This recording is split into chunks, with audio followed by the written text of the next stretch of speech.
Hi 各位 Clifford 李小肥，今日咧就同大家講下點樣喺 Illustrator 入邊做到呢個 3D 嘅立體字。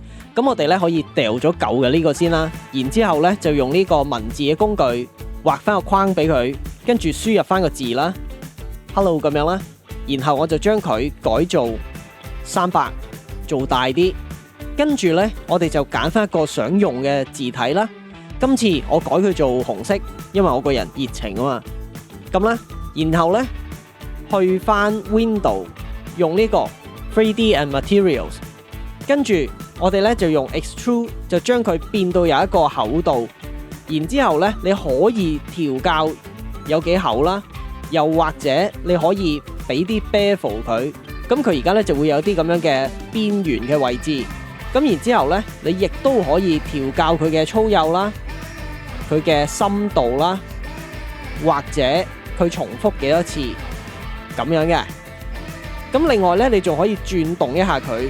如果你唔想佢有角度嘅，你可以 set 晒做0，或者轉動少少咁都得。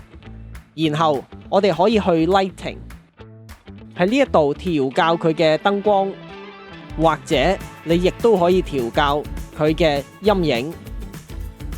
咁而家咧呢啲陰影咧就會因為個燈嘅位置而去改變嘅。咁你見到呢度斬咗嘅話呢，我哋可以喺 Shadow Bound 做大啲個數值，佢就會出現翻嘅。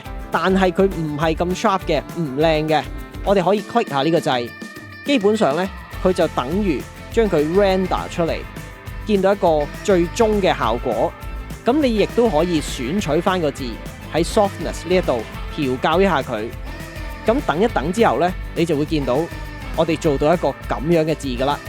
咁好啦，今日咧超快咁講完呢個功能啦。